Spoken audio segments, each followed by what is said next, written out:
What up, y'all? You know it's Cliff. Hey, man. I woke up this morning, uh, over 1,000. Yeah. Hey, man, y'all did it. Y'all the ones get the credit, man. For real. I appreciate y'all, man. Yeah. Every one of y'all, man. For real. But there was a comment in there, man.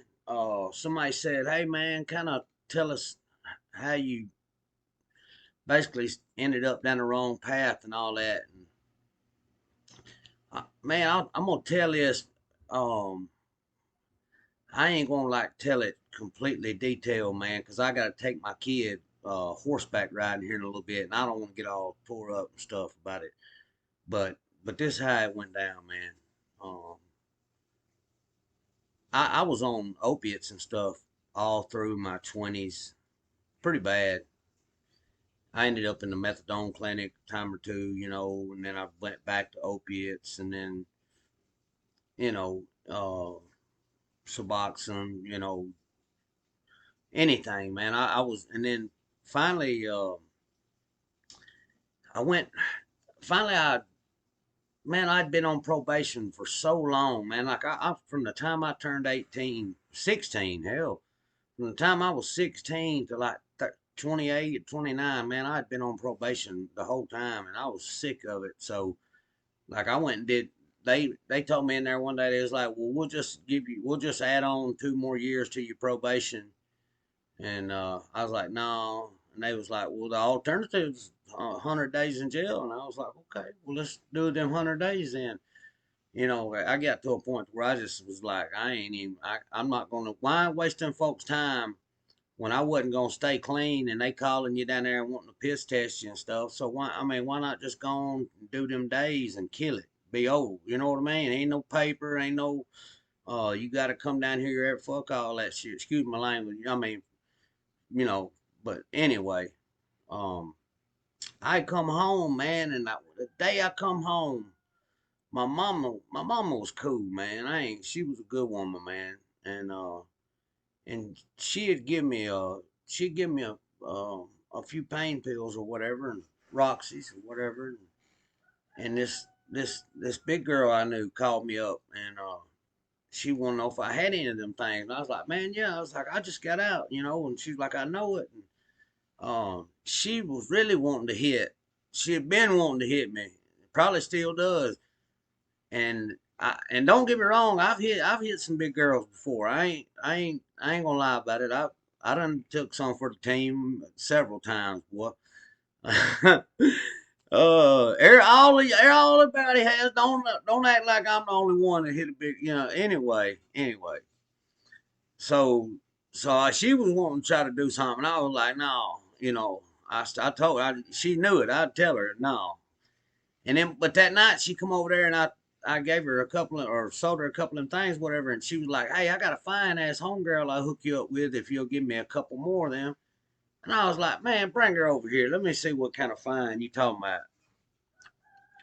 Man, y'all excuse me one second. She shows up with this little 27-year-old, 28-year-old. Man, this girl was fine. I was like, damn, you wasn't lying, was you? She was like, I told you. I was like, here, yeah. I went on, hooked her up. She bounced.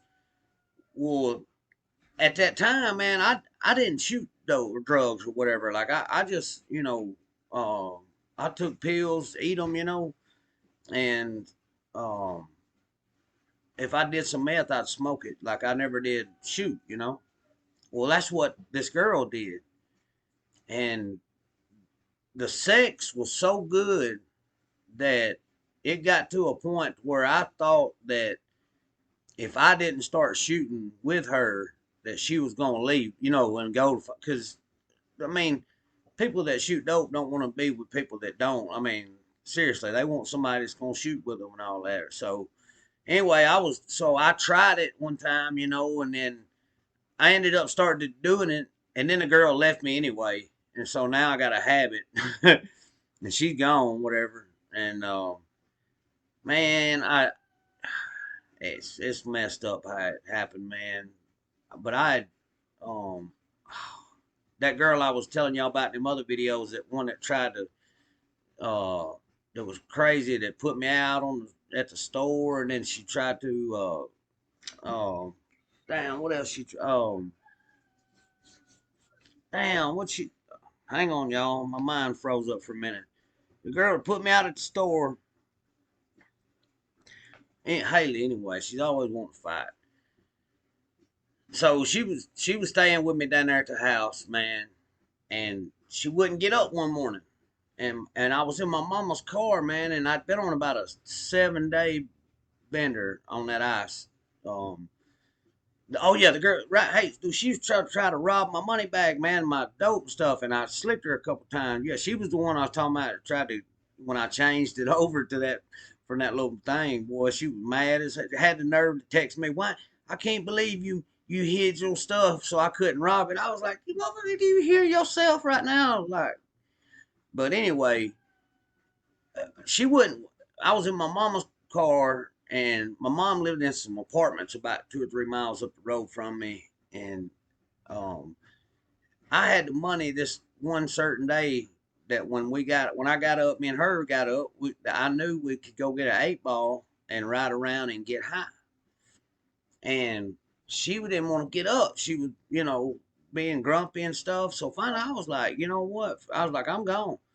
So I went and got a friend of mine, and me and him went and got that 8 ball and rode around and did it.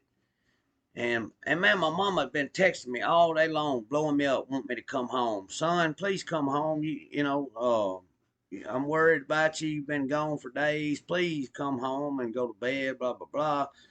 And I was avoiding them messages, man. And me and dude rode around all day. We did almost that whole 8 ball, and I saved just about, enough for a big old shot for her.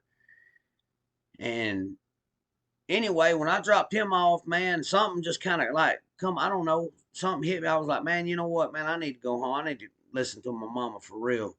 So I drove over to her apartment, and I said, Mama, I said, you right. I said, I know I shouldn't have been out like that and been gone. And I said, will you give me a Xanax and I'm gonna go home and go to sleep and crash? And she said, yeah, and she did. She gave me a Xanax, and I took it, and I told her I loved her, and we hugged her right there in her hallway. I remember it last. I was like, I hugged her in her hallway, and I told her I loved her, and I was going home to go to bed. Well, when I get home, this girl is raging mad, boy. I'm talking about, she's pissed. I mean, she loved to fight anyway. So when I get home, now I've done took a Xanax bar that my mama just give me, and I've been up for days, so I'm fixing to go. It's just a matter of time before I crash. You know what I mean? And man, when I come home, she immediately starts into that fighting stuff, arguing, and I just wasn't with it. And I was like, man, look, I ain't trying to fight with you tonight. And she kept on, and man, she was pacing through my house, like going from the front door to the kitchen, and I'm sitting like this on the couch, and I'm just steadily telling her, like, look, man, I ain't trying to argue. Just stop, bro. Here. And she's like, you only brought back one fucking shot of dope for me. And I was like, man, just, God dang. And then all of a sudden, man, she come out of the kitchen one time and just, I mean, boomed me right in the face, man. And I was like, and I never had, I ain't the type of dude that hits women. That ain't my thing. I don't like, I just don't do it.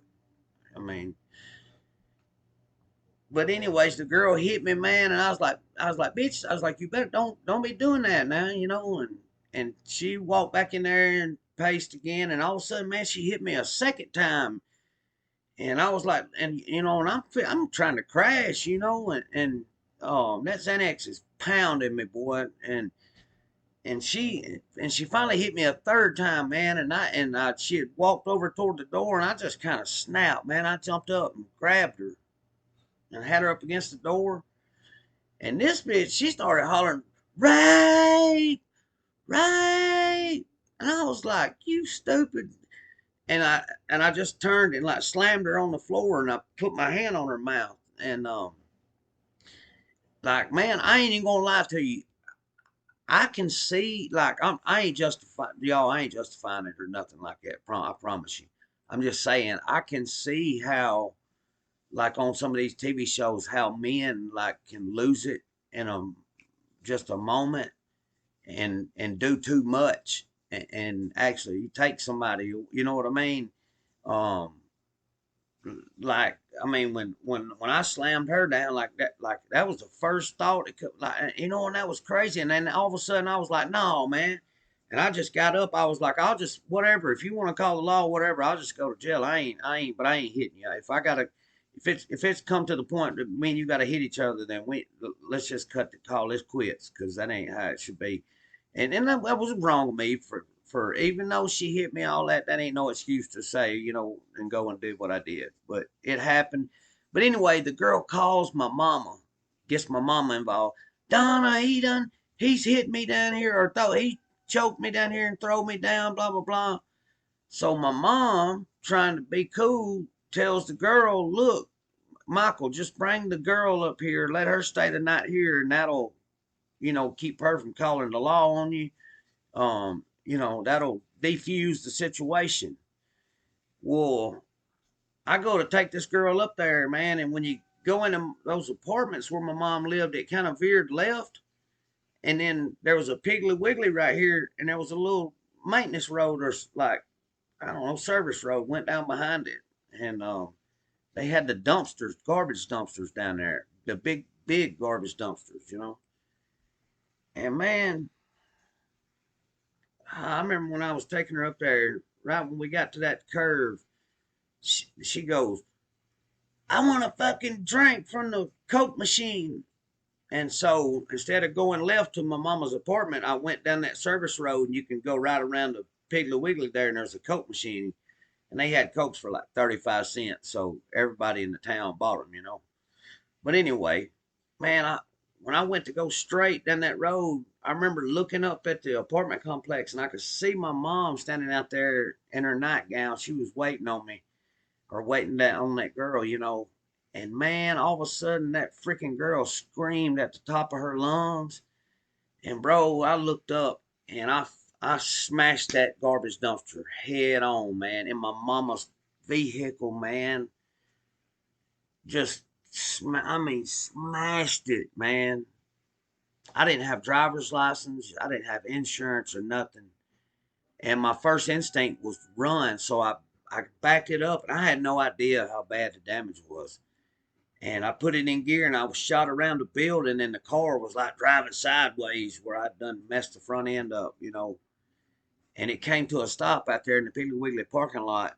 And oh man, the cops came up there and like I was one of those people that if the cops got a chance in town to arrest me, it was on. They loved booking me, man. They that man they got me for so many misdemeanors. And but anyway, they come up there and I knew it. I was like, I'm going to jail. I ain't got no driver's license. They gonna hit me with driving with suspended, you know, all that. I'm just gonna go to jail. And man, they come up there and the dude was questioning me or whatever. And then my mama borrowed her neighbor's car and drove over there to see what happened. And then I remember looking up and like my mama was sitting on the ground right outside the driver's door of that car she borrowed. But my mama had had like 4 back surgeries and stuff. And so I'm over here trying to finesse this cop out of taking me to jail.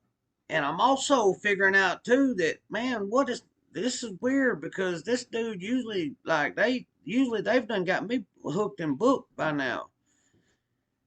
And man, that girl that I was fooling with was over there by my mama, and they was like a couple people gathered around talking to her, and I didn't even know, man. I thought she had hurt her back, but she had had a heart attack, y'all, and was dying, man. Look, she died, y'all, and they revived her in the ambulance and never even told me. I had no idea, y'all. Like I could have went over there and talked to my mama, man, before she passed away, and I didn't even know. I was too busy trying to finesse myself from going to jail. Um, Man, I went home, and the next morning my brother called me, and he said, "Man, Mama's in the hospital." I said, and I was hungover, like I crashed, and I said, "I know, man. She hurt her back." And he said, "No, man, Mama's on life support, bro." And I was like, "What?" I was like, "She fell out of the car." He's like, "No, man, she had a heart attack and died, man." And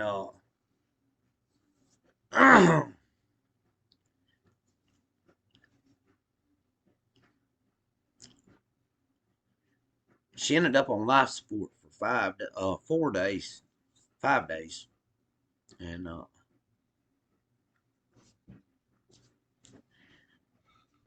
had to carry that shit with me. You know what I mean? Like I felt like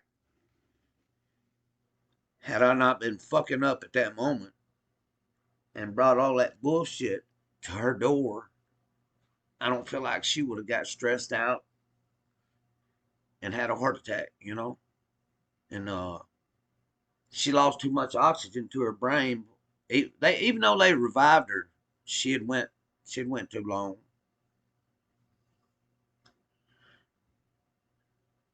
So that's when it started. That's when it